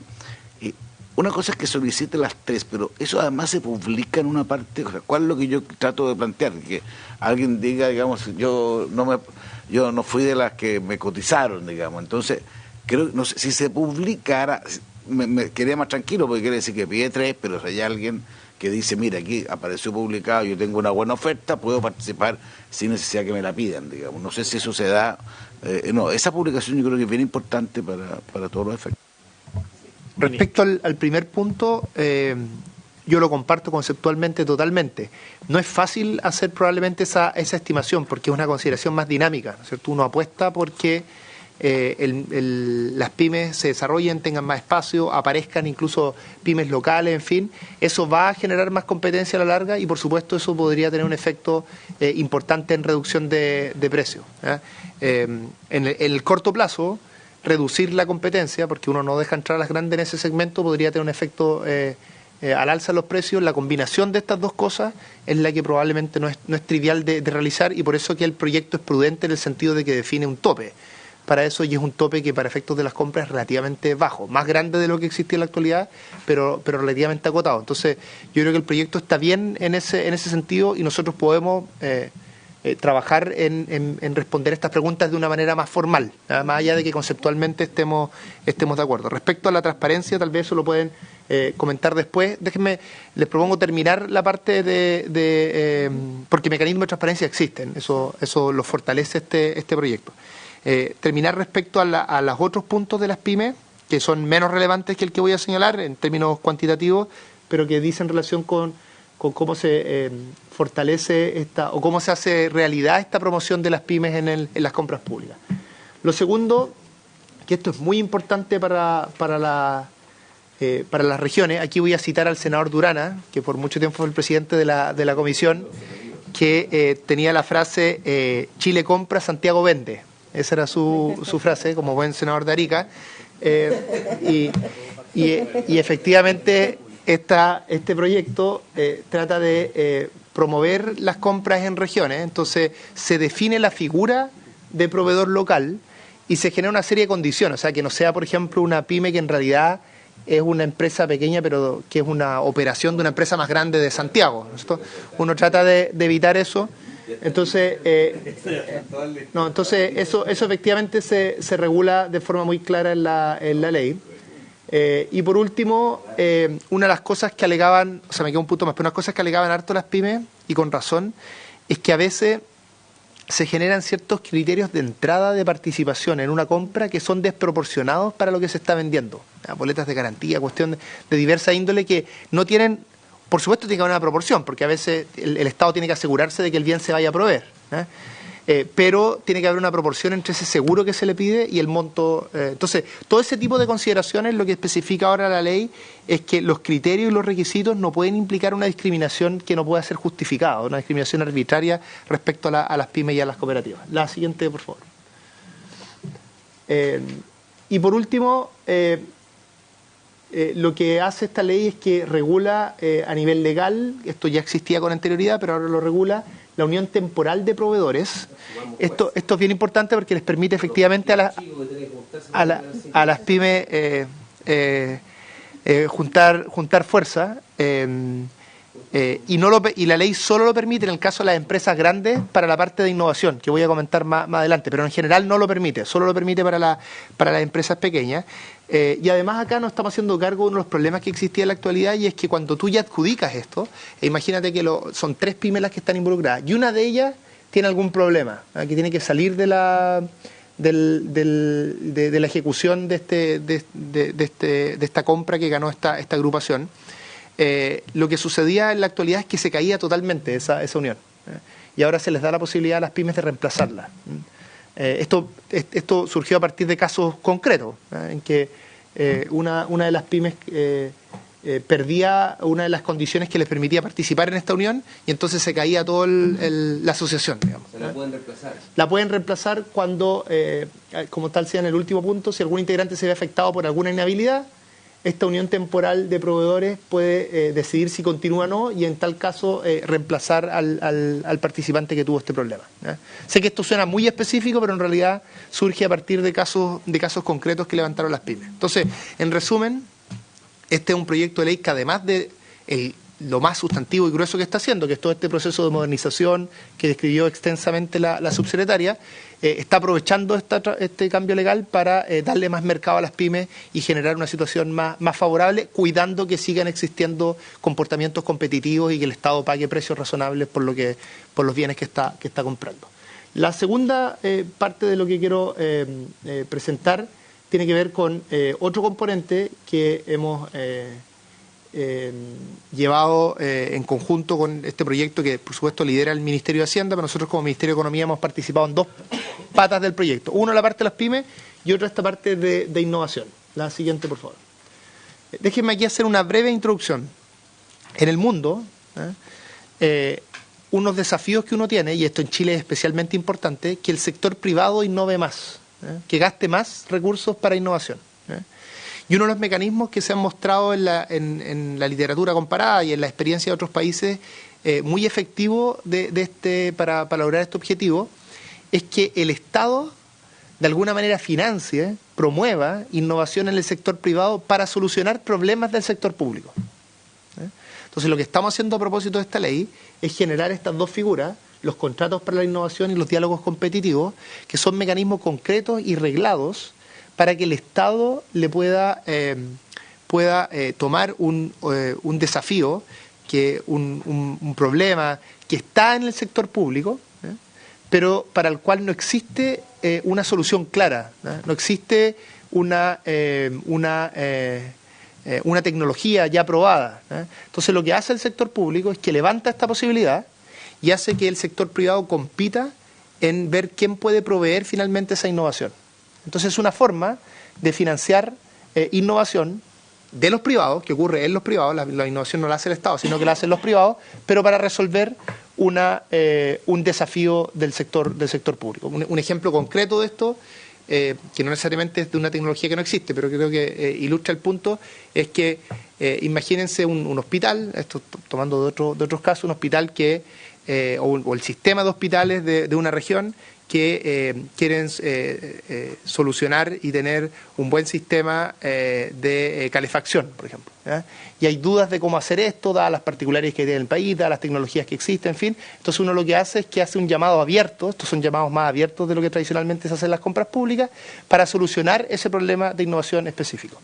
Lo que hace el Estado en la práctica y lo que regula esto de forma bien específica es que uno financia esa innovación.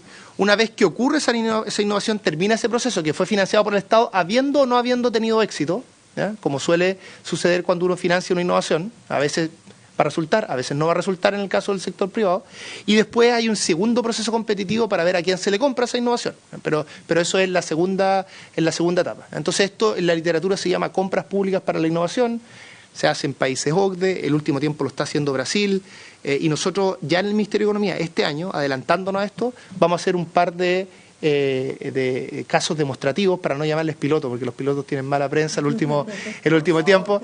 Entonces llamémosle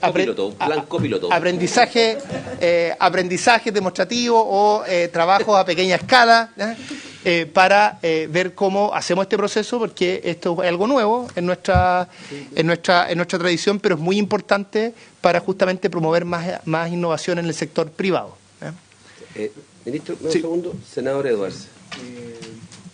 Obviamente parece muy interesante, pero ¿por qué en esta ley? Porque eso pareciera que requeriría, como lo hace, no sé, Corfo hoy día, de un estudio mucho más acabado de quién tiene la capacidad como para generar una innovación que solucione un problema público. Como que me siento, pareciera como ser parte de otra ley. Sí. No de la ley 19.886 que es la que estamos viendo. ¿O qué es lo que no estoy viendo? Sí. ¿Lo puedo explicar? Sí. Una muy buena pregunta. ¿Por qué va en esta ley? Porque es algo que depende de compras públicas. Y aquí estamos haciendo un proceso de modernización y de transformación de compras públicas. Esto es tan así que nosotros le hicimos algunos cambios a esto, algunos más relevantes que otros, pero esto ya venía de la discusión de la tramitación anterior. No es algo que inventamos totalmente nosotros, como administración actual, como gobierno actual. Ahora, ¿por qué se ocupa en el contexto de compras públicas? Lo primero que hay que entender acá es que esto va a ser una parte bien menor de las compras públicas. Si estoy bien en órdenes de magnitud, las compras públicas estamos hablando de 15.000 millones de dólares al año, algo así. Ese es el número, ¿ya? Acá nosotros nos estamos poniendo como objetivo, ¿ya? Estamos hablando de 100, 200 millones de dólares en régimen, ¿ya? O sea, estamos pensando algo muy, muy acotado, ¿ya? Pero no, lo que pasa es que 100, 200 millones de dólares en innovación, solo para esta parte.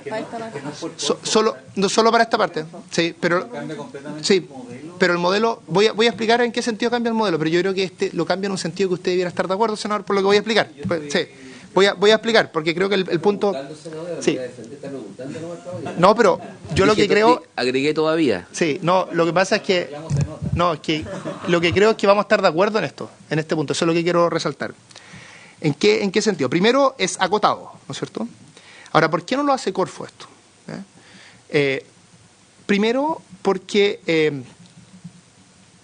aquí hay una lógica un poco distinta, ¿no es cierto? Corfo a veces, por ejemplo, financia innovaciones, ¿ya?, de empresas, pero para un problema o para un desafío de la misma empresa, ¿ya?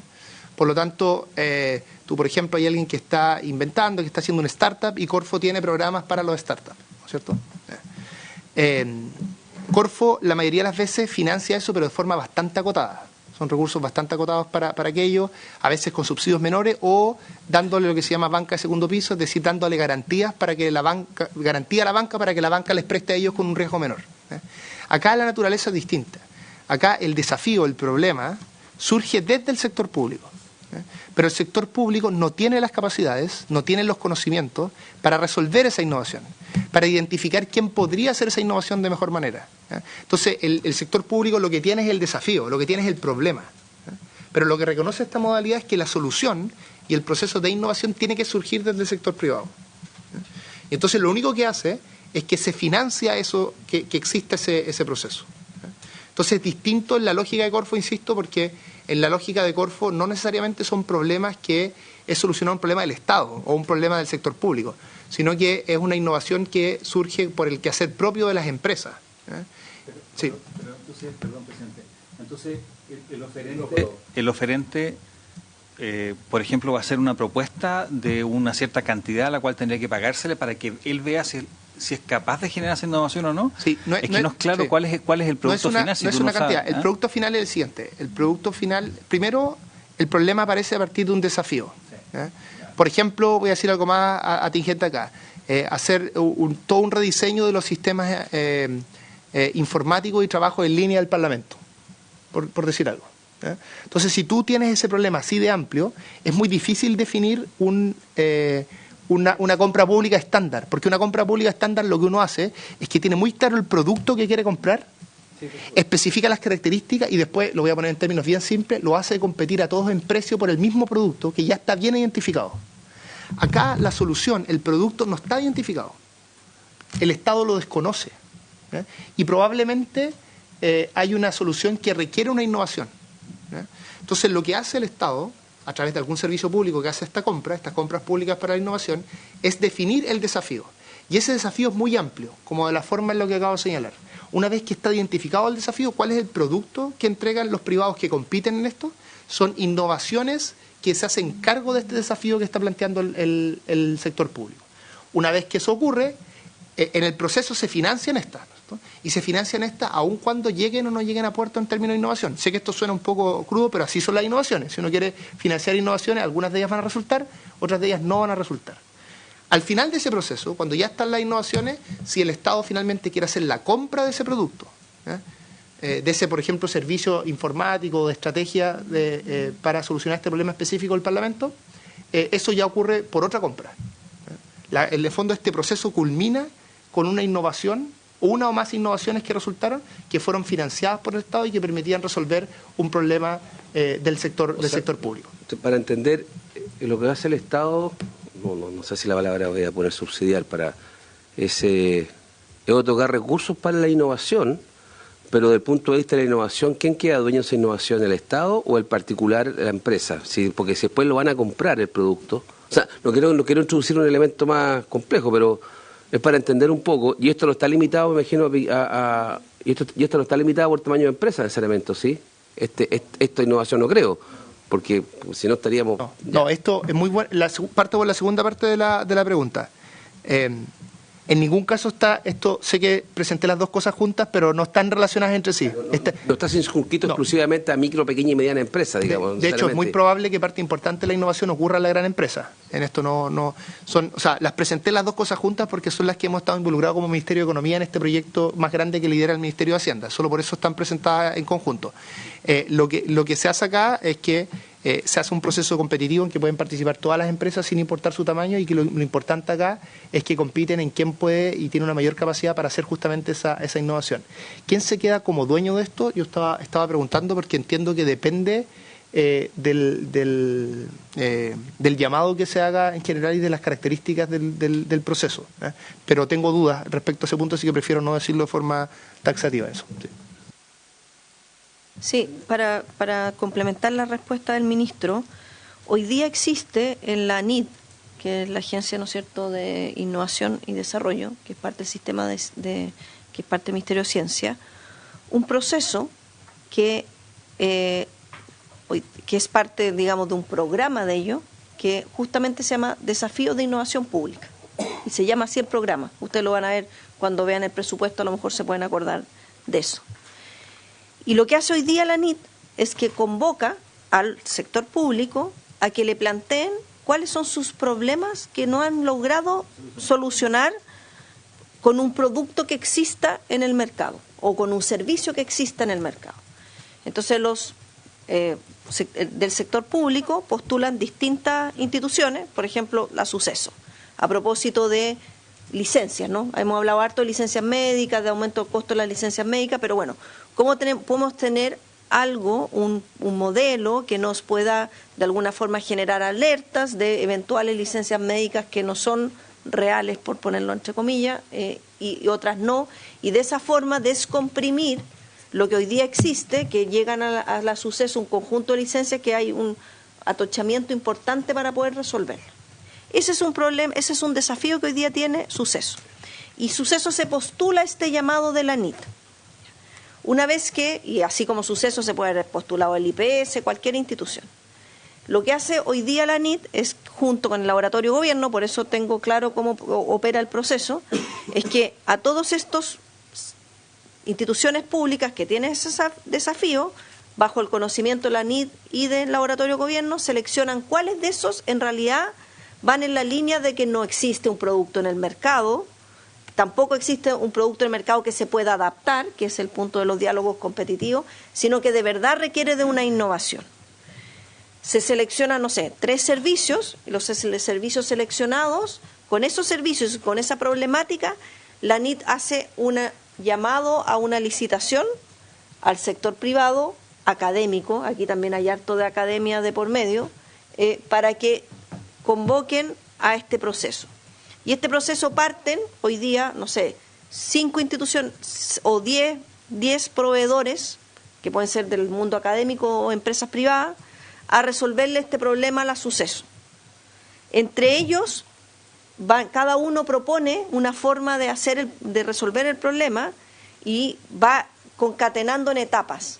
Y esto parte con 10, después de esas 10 se ven las 5 mejores que van en mejor línea a resolver el problema, después las 5 mejores continúan en una siguiente etapa hasta que llegas a una que es la que finalmente te entrega el producto. Entonces esto por eso es que es acotado, no es que todos los servicios públicos van a hacer estos llamados. Entonces hoy día esto se hace a través de la NIT y acá lo que vamos a decir es que ya no vas a requerir de la NIT, sino vas a requerir, y aquí es importante que se mencionó, pero a lo mejor, de hecho no se ha mencionado, perdón, en la lámina siguiente, hay un comité de compras públicas de innovación y sustentabilidad porque requiere una institucionalidad.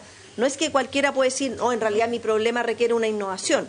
Tiene que haber, así como hoy día es la NIT, tiene que haber un filtro que diga, sí, en realidad este problema requiere de una innovación y va a ir por este procedimiento específico que va a tener su reglamento, etcétera. Entonces, esto está asociado a la lámina siguiente que no ha podido exponer aún el ministro, pero me adelanté, pero que tiene que ver con esta institucionalidad. Pero les quise explicar un poco cómo hoy día opera este programa de la NIT, porque este programa de la NIT, diría yo, es bastante similar a lo que se espera o ocurra con esta nueva institucionalidad, con este comité que va a regular. Entonces no es que cualquiera puede decir, no sé, el IPS dice tengo este problema y voy a ir por esta área, sino que va a haber un filtro previo para que efectivamente aquí se canalicen aquellos ámbitos que tienen que ver con resolverle problemas a ciertas instituciones públicas que no existen el producto en el mercado y que requiere de una innovación. Sí. La subsecretaria hizo muy bien resaltó muy bien el siguiente punto. Lo voy a simplemente señalar que efectivamente se crea esta institucionalidad, que este espacio interministerial, donde está el Ministerio de Hacienda, también está el Ministerio de Economía, y que justamente va a ir preocupándose de que esta nueva modalidad, de la cual que siempre va a ser muy acotada y de la cual algunas instituciones van a poder participar y otras no, vamos a tener que ir efectivamente limitándola y que el Estado vaya aprendiendo cómo hacer este proceso. Ahora, la buena noticia en esto es que nosotros no estamos liderando esto en el mundo, sino que hay muchos otros países que lo han hecho. Hay prácticas OCDE asociadas a compras públicas para la innovación, es decir, es un instrumento que se ocupa con cada vez más fuerza, porque este problema de baja innovación es un problema que tenemos en todos los lugares del mundo y por lo tanto se han ido buscando distintos instrumentos públicos para poder gatillar la innovación en el sector privado. Así que la gracia de ir más tarde, un poco más tarde del resto, es que podemos ir aprendiendo de estas buenas prácticas e incorporándolas en nuestra institucionalidad. Respecto a la pregunta que hubo antes, acá me respondió uno de nuestros asesores en esta materia, es que la propiedad de la innovación es algo que se debería negociar al principio, o sea, está estipulado en el llamado, es algo que, dependiendo de la experiencia en otros lugares y que se va a discutir en el reglamento, en general queda en el innovador, queda en el sector privado, pero el Estado tiene la posibilidad de una compra preferente y eso también se acuerda al principio. Ahora, la lógica de eso, entre otras cosas, es que uno, cuando busca promover innovación, una de las cosas que tú quieres, ¿no es cierto?, es por un lado hacerlo atractivo efectivamente al sector privado, que eso responda a este bien público, por eso el Estado tiene derechos preferentes, pero que también esa empresa privada pueda llevarlo a otros espacios de la economía, de manera tal que se genere un efecto derrame, digamos, en un sentido positivo de la palabra. Pero es algo que debiera estar especificado al comienzo de ese llamado. Y por supuesto todas estas cosas, como bien decía la subsecretaria, van a quedar sujetas a un reglamento y nosotros, quiero reivindicar esto que señalé antes, estamos trabajando este año a propósito del presupuesto de desarrollo productivo sostenible que aprobó este Parlamento el año pasado en hacer estas compras públicas y la estamos haciendo en conjunto con el BID, que nos están ayudando a tomar estas mejores prácticas de otros lugares. Vamos a hacer un par de ejemplos bien concretos, de manera tal de que cuando tengamos que discutir el reglamento de esta ley, tengamos ya un aprendizaje respecto a cómo organizarlo de la mejor manera. Eso, presidente. Muchas gracias. Bien, muchas gracias. Sí, subsecretaria, ¿quiere agregar algo? Sí. Adelante. Sí, sigue la presentación, que los últimos aspectos que incorpora el proyecto de ley, que es la entrada en vigencia. Aquí hay distintas entradas en vigencia. Las normas que entran en vigencia a un año después de publicar la ley en el Diario Oficial, salvo excepciones. Y esas excepciones son todo el capítulo 7, que es de probidad y transparencia, entra en vigencia en el momento de publicarse la ley. Y las disposiciones contenidas en los numerales 4, 5, 6 del literal D del artículo 7, que es lo que acaba de exponer el ministro de Economía, es decir, los contratos para la innovación, diálogos competitivos, subasta interna y lo que tiene que ver con economía circular, en vez de entrar a 12 meses de publicada la ley, entran a 18 meses, dada que realmente son procesos nuevos que requieren de inversión tanto en tecnología como en reglamentos y demás, es que así lo requieren. Eso, tenemos plazo de 180 días para dictar los reglamentos una vez aprobada y después publicada la ley. Y por último, había un cuadro con el informe financiero a propósito de, por ejemplo, la instalación de compra ágil, que fue parte de las preguntas. Lo que aquí se hace es que todas las empresas de menor tamaño no están solo restringidas a quienes son parte del registro de proveedores, sino que se hace un poco más amplio, se hace un sistema específico y, por tanto, cuando hay un llamado, por ejemplo, de compra ágil, todas las empresas que están en el sistema van a poder entregar sus propuestas. Yo dije, a modo ejemplo, 3 cotizaciones, pero en realidad podrían llegar 10. Entonces, no es que aquí se reste la competencia, porque igual van a competir respecto de compras de menos de 100 UTM al momento los llamados. Bueno, y ahí están, por supuesto, los recursos que involucra este proyecto de ley, tanto también respecto a los tribunales, del régimen nuevo de los tribunales de contratación pública, donde, como se señaló, pasamos a tener 2 salas, 6 jueces de jornada completa, etcétera. Eso es lo que traíamos para presentar. Lamento lo largo, pero como usted muy bien lo señaló, presidente, este es un proyecto complejo de gran tamaño, pero creemos que es muy importante para la institucionalidad de las compras públicas en el Estado por todos los ámbitos que aborda. Muchas gracias. ¿Me puedo permitir un par de comentarios o dejar, entendiendo que vamos a seguir mañana viendo el proyecto y ojalá despacharlo mañana, ¿ya? Por lo menos es el objetivo de los compromisos. Primero, lo que hace este proyecto, si uno pudiera resumirlo de otra forma, es que por una parte moderniza, cambia, hace más transparente las normas generales sobre contratación pública en Chile, ¿ya? Eso es lo que yo entiendo que hace, ¿ya? Y lo segundo que hace es que a partir del mercado de compras públicas, que es un mercado muy grande, de muchos recursos en Chile, se dicen aquí 15.000 millones de dólares, que es otra cara de lucas, eso es mucha plata, se utilizan parte de esos recursos para tener una política pública que trata de hacer algo que para lo cual no se piensa inicialmente en las compras públicas. Las compras públicas inicialmente se regulan a objeto de hacer más eficiente el gasto público, ya la compra de bienes y servicios, inversiones, etcétera. Lo que se hace acá es que dice, mire, como esto tiene muchos recursos involucrados, voy a aprovechar también de incentivar, estimular el crecimiento de la pequeña y mediana empresa, de generar innovación, en este caso, como lo explicaron. O sea, estoy, comillas, sacrificando tal vez eficiencia de costo, lo que obtengo, costo-precio, no el puro costo, producto, cuánto obtengo. Estoy sacrificando un poco de esa eficiencia del gasto público en aras de un bien superior, o que quiero compatibilizar, lo que es fomentar el desarrollo de cierta actividad económica o de innovación. No tengo problema con eso conceptualmente, aunque... Ahora, es un comentario que lo dejo así porque es un debate que hay, esto se da en varios países, esto si es correcto o no, y se da a tal punto que casi ningún país es 100% eficiencia del recurso público. De partida, muchos países tienen medidas de protección comercial a objeto de limitar las compras públicas solamente a proveedores nacionales. Eso lo hacen, o sea, los americanos, los gringos lo hacen. Tienen el Buy American Act.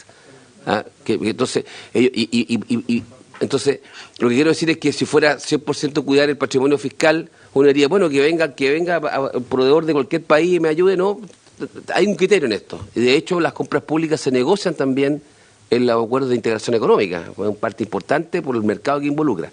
Entonces, mi comentario es que yo valoro el esfuerzo que se hace real, digamos, de decir, mire, voy a tomar parte de las compras públicas y voy a hacer unas separaciones, si quiere, unos bolsones de recursos para ayudar a la pequeña y media empresa. ¿Ya? En el tema de innovación, la única pregunta que tengo, así como de la ACDI, ¿cómo dijo usted? ACNI, ¿cómo dijo su secretario? La ANIT, Agencia Nacional de Innovación y Desarrollo, ¿sí? Eso, es que bueno, que ya los que ya pasamos cierta cantidad de años ya nos quedamos con CONIS y todas esas cosas. Sí, el Frigidaire y todas esas. No, entonces, no,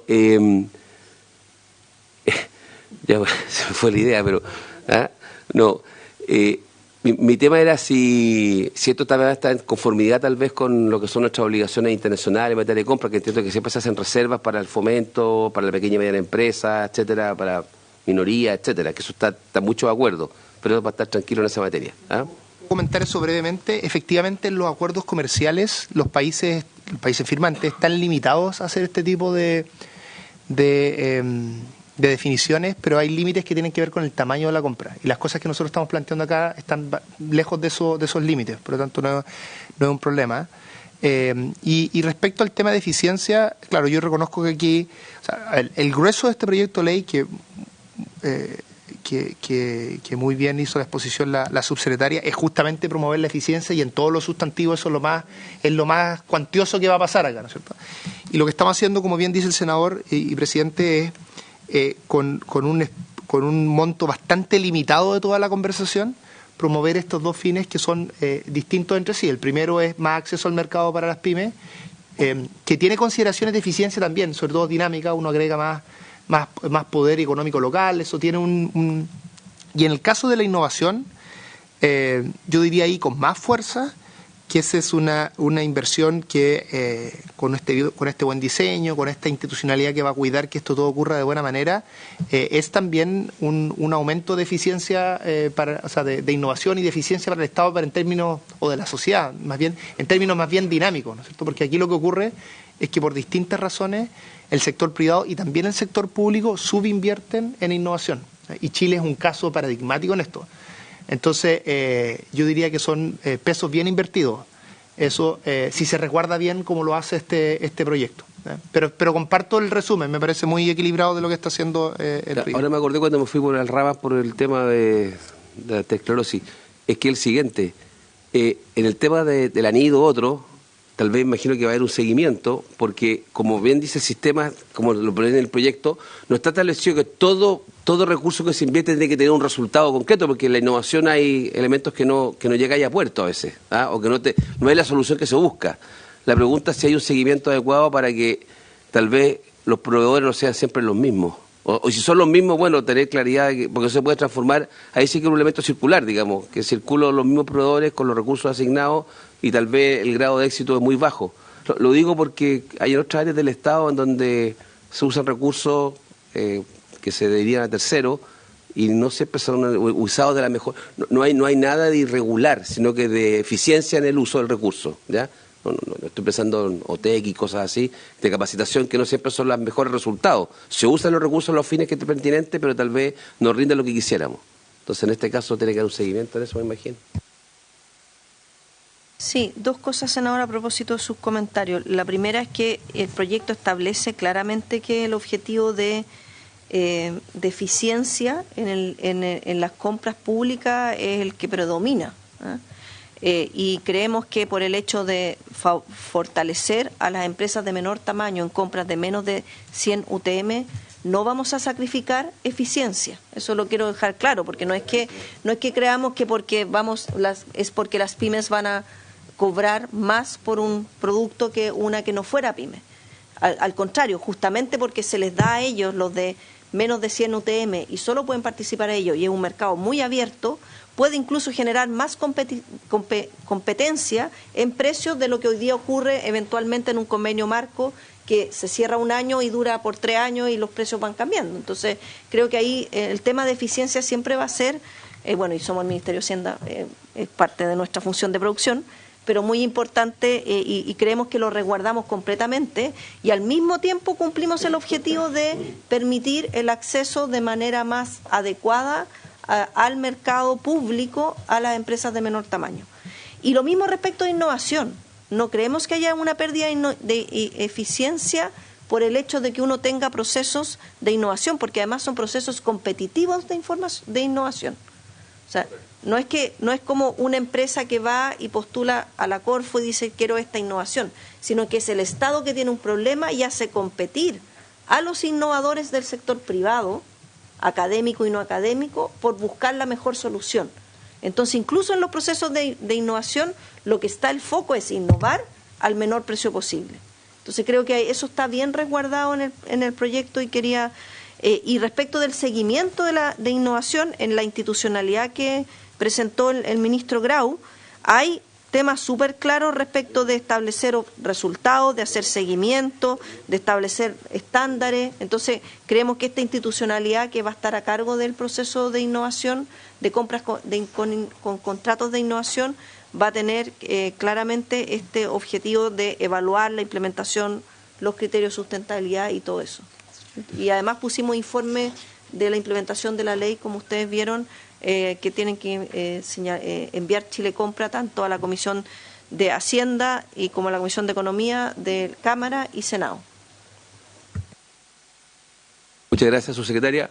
Estamos sobre la hora. Mañana continuamos el despacho del proyecto. ¿Ya? Al del Tribunal de Contratación Pública, ya. Sí, le voy a tener que pedir que si se pueden conectar mañana, ya, para escuchar sus comentarios y opiniones sobre el proyecto, ya, al Tribunal de la Contratación Pública, donde el juez titular del tribunal, el señor Álvaro Arévalo, y el secretario, el señor Felipe Olmos. Si nos tienen la paciencia y mañana nos conectamos nuevamente y ojalá podamos sacar el proyecto. Una pregunta que va a caer de cajón mañana va a ser, dada la cantidad de modificaciones sustantivas y la dirección más que correcta, ¿cómo absorber eso, la actual institucionalidad? ¿Cuáles son los refuerzos que van a tener? Y aquellos refuerzos que no le han dado para que los aprovechen de transmitirlo mañana y nosotros la apoyamos en eso. Muy bien. Eso. Muy, claro, me eché a pedir mañana. Bueno, ahí se cumplió el objeto de sesión, se agradece. Se levanta, perdón. Se agradece la sesión.